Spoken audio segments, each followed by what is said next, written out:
എറണാകുളം കളമശ്ശേരിയിലാണ് ഈ സംഭവം. മകന്റെ കൈ അച്ഛൻ തല്ലിയൊടിച്ചു. ഇൻസ്ട്രുമെന്റ് ബോക്സും പുസ്തകവും കളഞ്ഞുപോയതിന്റെ പേരിലാണ് ഈ മർദ്ദനം ഉണ്ടായിരിക്കുന്നത്. കളമശ്ശേരി തോഷിബ ജംഗ്ഷനിൽ താമസിക്കുന്ന ശിവകുമാറാണ് മകനെ ക്രൂരമായി ഉപദ്രവിച്ചത്. ഇതിന്റെ വിവരങ്ങളുമായി അർച്ചന ചേരും. അതെ, അർച്ചനയുണ്ട്.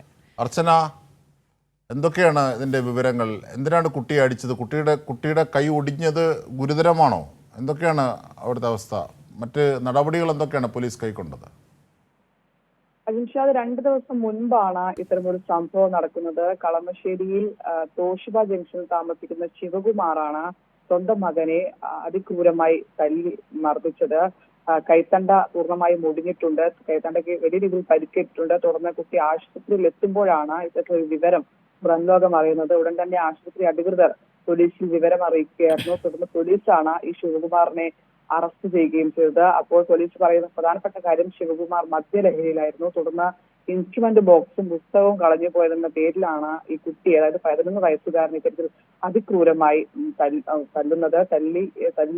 അതായത് കൈത്തണ്ട പൂർണ്ണമായി തല്ലി ഓടിച്ചിട്ടുണ്ട്. തുടർന്നാണ് കുട്ടി ആശുപത്രിയിൽ ചികിത്സ തേടിയത്. അർച്ചന, ഏറ്റവും ക്രൂരമായ ഒരു സംഭവമാണ്. ചെറിയൊരു കുട്ടിയോട് ഈ വിധത്തിലാണോ പെരുമാറുന്നത്? ഏതെങ്കിലും വിധത്തിലുള്ള തെറ്റോ കുറ്റമോ സംഭവിച്ചാൽ ഇങ്ങനെയാണോ കൈകാര്യം ചെയ്യേണ്ടത് എന്നത് തീർച്ചയായും ഒരു ചോദ്യം തന്നെയാണ്. അർച്ചന വിനോദാണ് ആ വാർത്തയിൽ വിവരങ്ങൾ നൽകിയത്.